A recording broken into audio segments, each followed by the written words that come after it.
नमस्ते सदावत्सले मातृभूमि। हम लोग बात करने जा रहे हैं मद्रास हाई कोर्ट के मदुरई बेंच के ऑनरेबल जस्टिस जी.आर. स्वामीनाथन की। हम सब जान रहे हैं कि तमिलनाडु की सरकार लगातार हिंदू विरोधी काम कर रही और ऐसे में हिंदू समाज जाए कहाँ। तो हिंदू समाज लगातार हाई कोर्ट पहुंचता है क्योंकि ये रिलीजियस मामले हैं, ये लोअर कोर्ट में डील नहीं हो सकते। ओनरशिप का मामला था, लोअर कोर्ट में जाता था, लेकिन चूंकि Hindu religious and endowment act है, इसलिए इसके खिलाफ जो एक्स्ट्राऑर्डिनरी पावर है वो हाई कोर्ट के पास ही है। वैसे तो हालांकि बोर्ड होता है, ट्रिब्यूनल होता है अगर कोई बोर्ड बनता है, लेकिन फिर भी यहाँ पर मामले तो हाई कोर्ट ही जाएंगे। हाई कोर्ट में मदुरई बेंच में जो मामले जा रहे हैं, तो जो भी चीफ जस्टिस रहता है उसका एक काम रहता है कि जो स्पेशलाइज्ड है, जो ज़्यादातर मामलों को डील कर रहा है, रोस्टर चूंकि हाई कोर्ट के चीफ जस्टिस के हाथ में रहता है, तो वो जनरली मैटर को उस कोर्ट में ट्रांसफर कर देता है। यानी कि जो कोर्ट उस तरह के मामलों को डील कर रही होती उस कोर्ट में ट्रांसफर कर देता है। इसलिए अब चूंकि ऑनरेबल जस्टिस जी.आर. स्वामीनाथन के खिलाफ राज्य सरकार बहुत तेजी से, क्योंकि उसको लगता है कि हिंदुओं का संरक्षण तमिलनाडु में कोर्ट कर रहा है और कोर्ट में ऑनरेबल जस्टिस स्वामीनाथन के पास जब मामला जाता है तो वो उसका दूध का दूध, पानी का पानी निकाल देते हैं और हाई कोर्ट की एक्स्ट्राऑर्डिनरी पावर्स का इस्तेमाल करते हुए ऑर्डर भी कर देते हैं। लेकिन राज्य सरकार इन मामलों से संतुष्ट नहीं है। राज्य सरकार लगातार ये प्रयास करती है कि किसी प्रकार से भी मंदिरों का क्या हाल हो, ये सब कोई छुपा हुआ मामला नहीं है। अब राज्य सरकार महाभियोग लेकर आएगी, उनको डरा रही है, उनको धमका रही है, डिविजनल बेंच में बार-बार जा रही है, सुप्रीम कोर्ट में भी आ रही है। कहीं से राज्य सरकार को रिलीफ मिलती नहीं दिखाई पड़ रही, क्योंकि ऑनरेबल जस्टिस स्वामीनाथन जिस समय जजमेंट कर रहे हैं पूरी रीजनिंग निकाल कर रखते हैं और सच्चाई के आधार पर कर रहे हैं। कोई मिसलिनियस वो ट्रीटमेंट नहीं कर रहे हैं किसी पिटीशन का, उसका एक लीगल बैकग्राउंड और रीजनिंग के साथ, यानी कि उसका रेशियो निकालकर उस रेशियो के अनुसार वो जजमेंट करते हैं। इसलिए राज्य सरकार ज्यादा परेशान है, क्योंकि सुप्रीम कोर्ट से भी जल्दी रिलीफ नहीं मिल पा रही है। ऑनरेबल जस्टिस स्वामीनाथन के खिलाफ जो माहौल उन्होंने बना रखा है, जो वहां सोशल मीडिया पर चल रहा है, वो सुप्रीम कोर्ट तक आ गया है। सुप्रीम कोर्ट में भी दिखाया गया है कि उनके जजमेंट को उनकी जाति, उनके संप्रदाय, उनका लिविंग स्टाइल, उनकी बात, इन सबसे जोड़कर उनके खिलाफ, कुल मिलाकर यह है कि ऑनरेबल जस्टिस स्वामीनाथन के खिलाफ कोर्ट से प्रेशर, महाभियोग से प्रेशर और इसके अतिरिक्त राज्य में उनकी बदनामी करके, क्योंकि हिंदू समाज की खास बात है कि हम लगातार कहते आए हैं कि बद अच्छा बदनाम बुरा। अब बदनामी से बचने के लिए ज्यादातर जजेस, बहुत बड़ी संख्या में जजेस हो सकता है कि कॉम्प्रोमाइज करने के लिए मूड बना लें, लेकिन चूंकि हाईकोर्ट और सुप्रीम कोर्ट के जजों को इसलिए जाना जाता है कि उनकी आंखों पर पट्टी बंधी हुई है, उनको समाज का नहीं दिखता, लीगल बैकग्राउंड के आधार पर जजमेंट करना, लीगल रीजनिंग के आधार पर जजमेंट करना और उसका जो रीजनिंग है, वो रेशियो है, वो डालना और तब डिसीजन देना, इसलिए वो जाने जाते। और ये हम जब जानते हैं कि सुप्रीम कोर्ट के पास एक 80-85 केसेस हैं, जो केसेस उनके बेसिक स्ट्रक्चर मानते हैं, उन्हीं केसेस को फॉलो करते हुए जजमेंट करना होता है। हाई कोर्ट में भी अगर सिविल का मामला, लोकल के मामले रहते हैं, तो उनके पास भी एक बाकायदा प्रेसिडेंट होता है, उस प्रेसिडेंट के आधार पर जजमेंट करते हैं।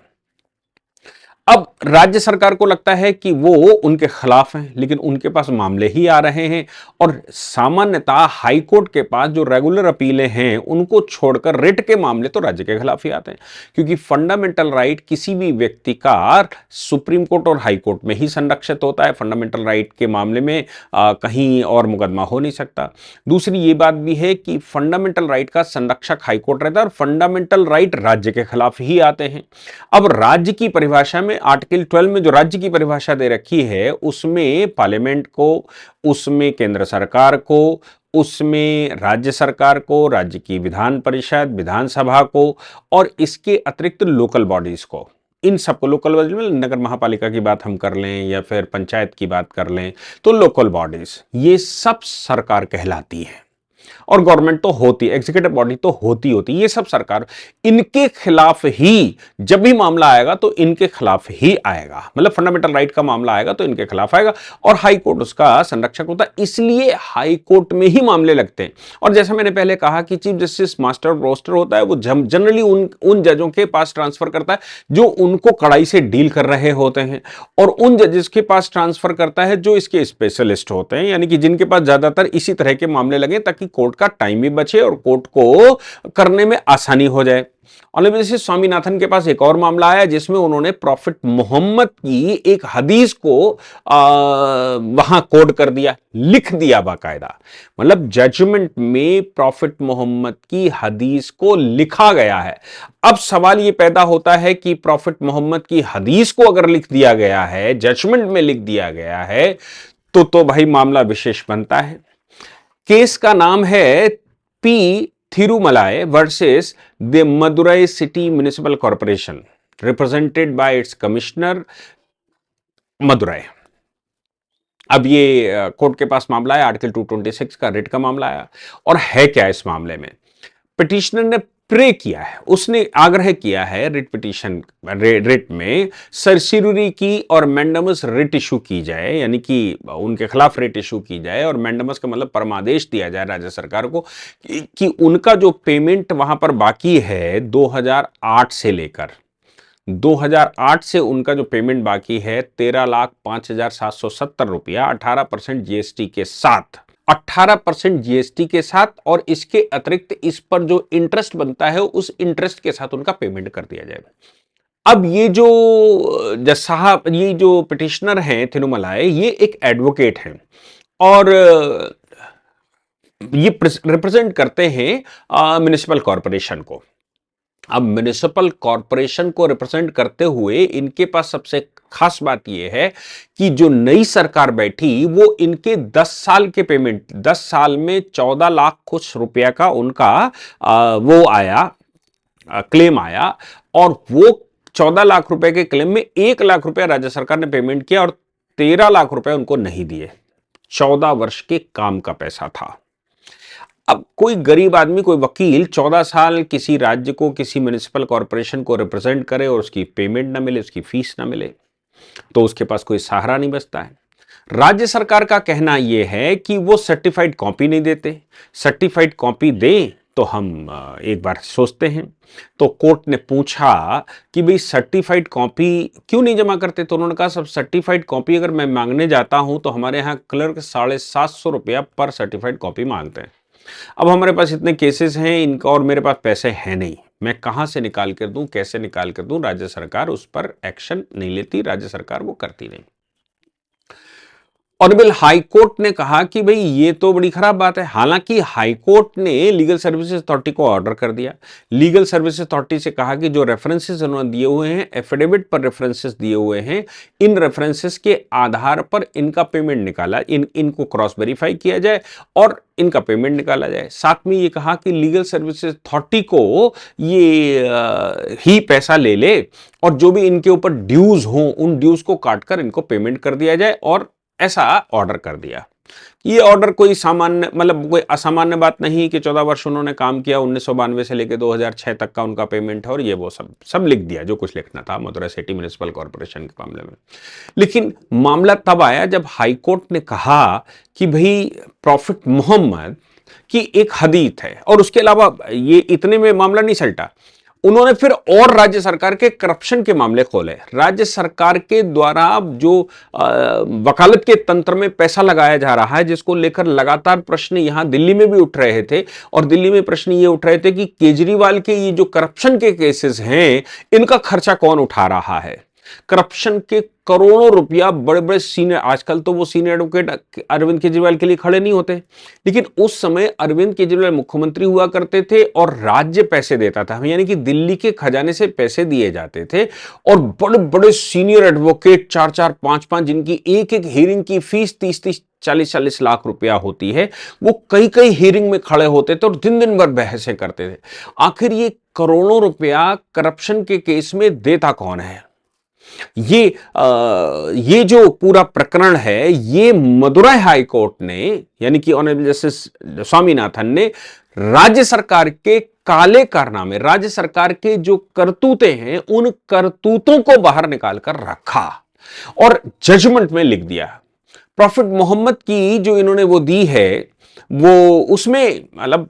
पे the worker before his sweet dries, prophet Mohammad की, हालांकि आप जानते हैं राज्य सरकार वो जो पुरुकुंद्रम मंदिर का चल रहा था, या मैं कहूं कि मुरुगन मंदिर का चल रहा था, जिसमें दीप जलाने की बात आती थी कार्तिकेय की, वो उसमें ये कहा था कि माइनॉरिटी समुदाय के लिए ये वो, तो इस बार उन्होंने क्या किया, उसी कोर्ट ने प्रॉफिट मोहम्मद की ही हदीस लिख दी। कभी अब देखो प्रॉफिट मोहम्मद की हदीस पूरी करते हो कि नहीं करते हो। अच्छा, मजे की बात यह है कि जो प्रॉफिट मोहम्मद की हदीस पूरी कर दी, अब देखना यह भी है कि उस हदीस के अनुसार अगर जजमेंट हाई कोर्ट करता है तो कितने मुसलमान उस मामले को अप्रिशिएट करते हैं कि भाई देखो प्रॉफिट ने ऐसा कहा था और पैगंबर ऐसा कह रहे थे, इसलिए पैगंबर की बात को राज्य सरकार को पूरा करना चाहिए, और राज्य सरकार पूरा नहीं कर पा रही थी तो ये प्रॉफिट मोहम्मद की जो दुनिया को डायरेक्शन है उन डायरेक्शंस के विरुद्ध जाता है, और ये चूंकि दुनिया को दिए डायरेक्शन के विरुद्ध जाता है इसलिए ये एंटी इस्लामिक सरकार है। ये देखना भी बाकी है अभी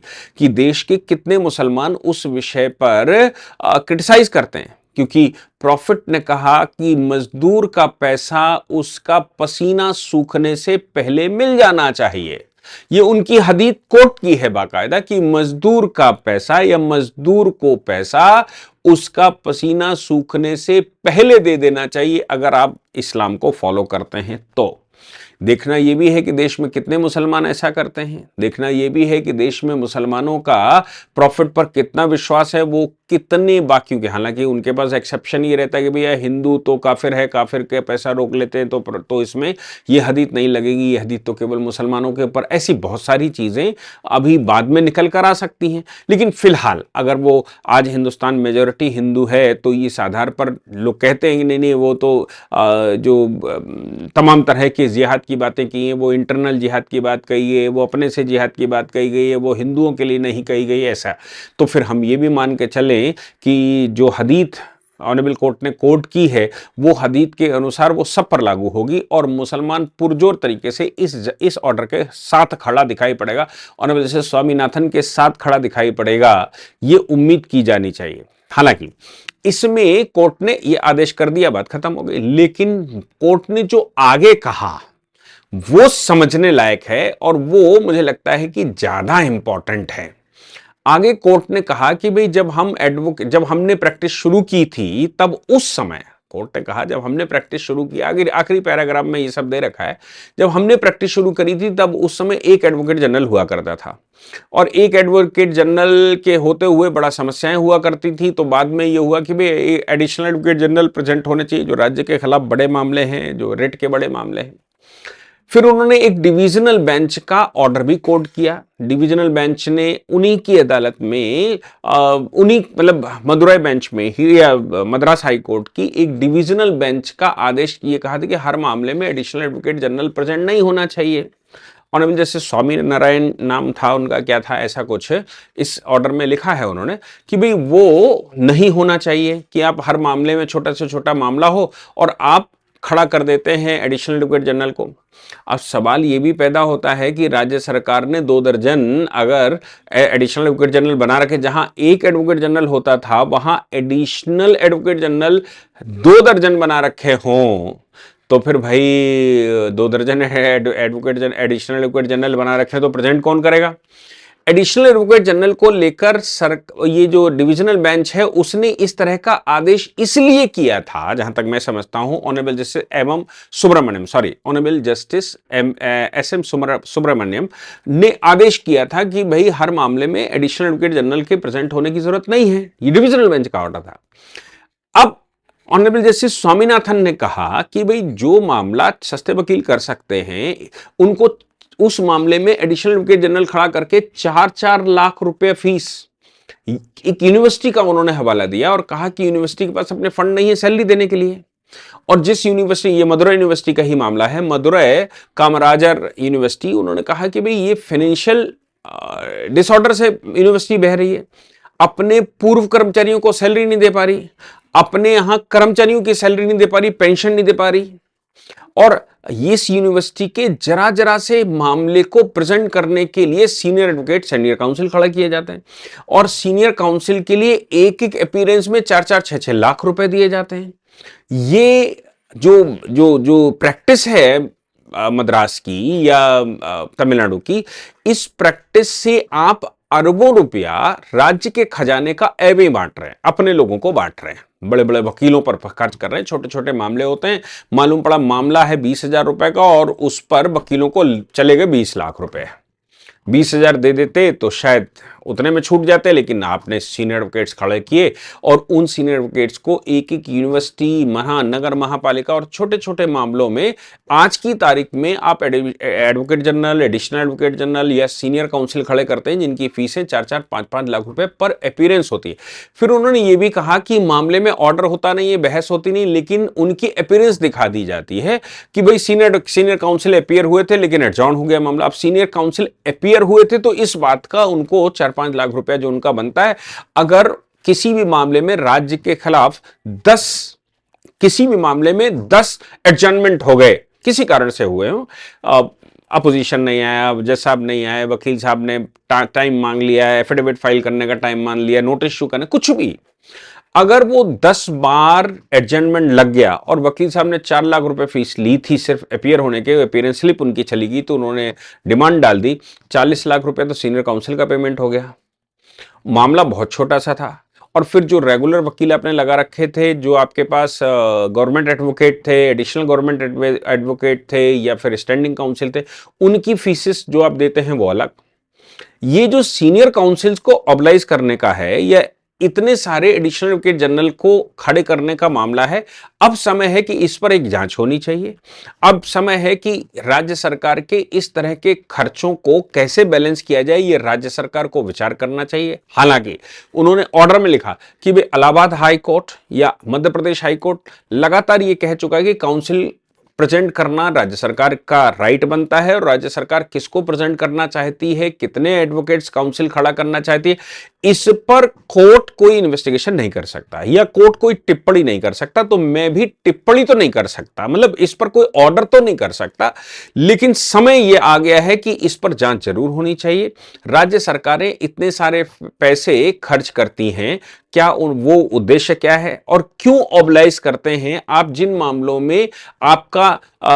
एडिशनल गवर्नमेंट एडवोकेट भी प्रेजेंट कर सकता है या आपका पैनलिस्ट प्रवेश उस पर जा सकता है, पैनल में 1,000-2,000 रुपए आप उसको देते हैं अपीयर होने का, जिसमें 1,000-2,000 रुपए पैनल को अपीयरेंस का मिल जाता है, उसमें सीनियर काउंसिल की अपीयरेंस क्यों दिखाई जाती है?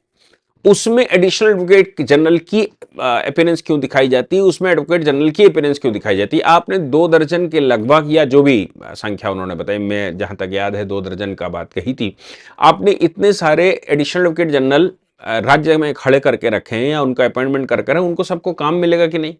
उनको सबको काम मिले, उनसे काम आप करवाएं, उनकी रिटेनरशिप लगातार जा रही होगी, उनके पेमेंट जा रहे हैं, उनके अपीयरेंस लगातार जबरदस्ती लगाई जा रही होगी। तो ये सब जो राज्य का खर्चा है, जो ऑबलाइज करने का खर्चा है, ये खर्चा क्या करप्शन का हिस्सा नहीं है? अब ऑनरेबल जस्टिस स्वामीनाथन ने ये 2 जगह पर दुखती रग रख दी। एक तो ये है कि हो सकता है कि हाई कोर्ट के वकील इस बात को लेकर या गवर्नमेंट एडवोकेट्स इस बात को लेकर उनके खिलाफ पड़ जाएं, हालांकि वो पूरा सिस्टम उनके खिलाफ पड़ा हुआ है, इसलिए अब उनको ये चिंता करने की आवश्यकता नहीं है कि राज्य सरकार के वकील उनके पीछे पड़ेंगे कि नहीं पड़ेंगे, राज्य सरकार उनके पीछे पड़ेगी कि नहीं पड़ेगी, या फिर पॉलिटिकल पार्टी के लोग उनके पीछे पड़ेंगे कि नहीं पड़ेंगे। वो सारे पड़े हुए हैं ऐसा मानकर चलिए, क्योंकि जब महाभियोग तक पर मामला आ गया है और महाभियोग लाने का प्रयास उनके खिलाफ चल रहा है, तो बाकी क्या बचता है? लेकिन ये बात अरविंद केजरीवाल वाले मामले में मैं समझ नहीं पा रहा हूं कि रेखा गुप्ता बैठ गई हैं सीट पर, उनके बैठने के बाद उन्होंने इस पर इन्वेस्टिगेशन क्यों नहीं बैठाया कि अरविंद केजरीवाल ने के करप्शन के मामलों में राज्य सरकार का पैसा क्यों खर्च किया गया? इतने सीनियर एडवोकेट्स अब क्यों नहीं खड़े हो रहे हैं जितने सीनियर एडवोकेट्स उस समय खड़े होते थे? कोई मामला नीचे गया, नीचे मालूम पड़ा कि कोर्ट ने संज्ञान लिया कि नहीं लिया, कि उनकी फाइल खुली कि नहीं खुली, यहां तक कि उनका सम्मन होता था, उस सम्मन तक में सुप्रीम कोर्ट में कई कई दिन बहस होती थी।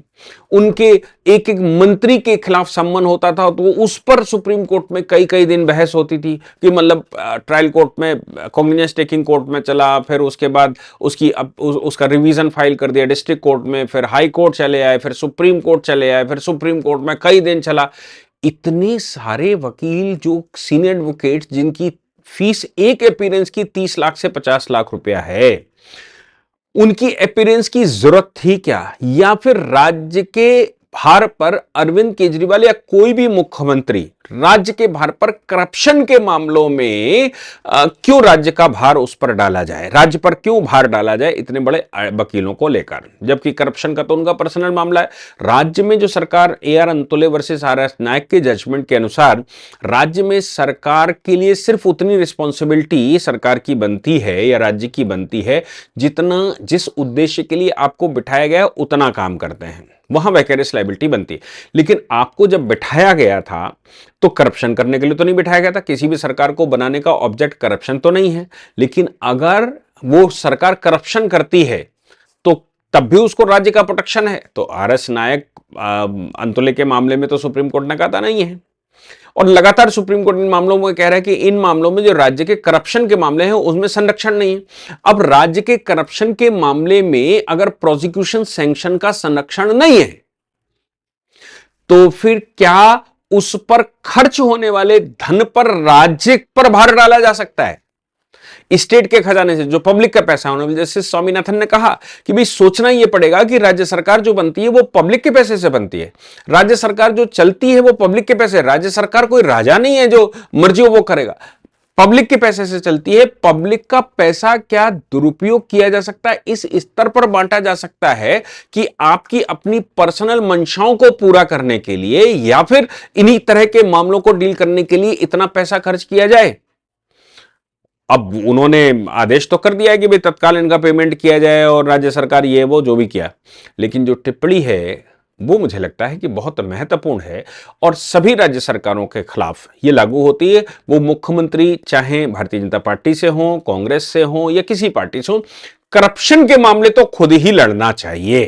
करप्शन के मामले राज्य के ऊपर नहीं आने चाहिए। लेकिन राज्य जो एक्स्ट्राऑर्डिनरी पैसा खर्च करता है उसका क्या इलाज है मुझे पता नहीं, लेकिन पब्लिक अवेयरनेस अगर रहती है, ज्यादा दबाव पब्लिक के रूप में बनता है, इस तरह के वीडियोस को शेयर ही करेंगे पब्लिक के बीच में, अगर ये माहौल बनता है तो राज्य सरकारों को भी ये सोचना ही पड़ेगा कि हमें कितने वकीलों को कितना पेमेंट निकालना है, और उसकी इन्वेस्टिगेशन के प्रति अगर आप दबाव बना लेते हैं तो वो चलता है। जैसे एक दबाव बनाया कि भाई पार्लियामेंट में इतना सस्ता खाना क्यों मिलता है इन पार्लियामेंटेरियन के लिए, मोदी सरकार ने उस पर तत्काल जो दबाव बना सोशल मीडिया से उस पर एक्शन लिया, और एक्शन लेने के बाद उन्होंने उसका पैसा जो है वो बढ़ा दिया। वो उतना सस्ता नहीं है जैसा पहले हुआ करता था। मैं समझता हूं इस तरह के बहुत सारी चीजें सोशल मीडिया अपना रोल प्ले करती है, देश में माहौल बनाने की जरूरत पड़ती है तो राज्य सरकारें के ऊपर दबाव आता है, और पब्लिक का पैसा, आपका पैसा आपके वेलफेयर के लिए लगना चाहिए, वो पैसा बच सकता है अगर हम दबाव बनाने में सफल हो जाते हैं तो। जय हिंद, जय भारत, वंदे मातरम।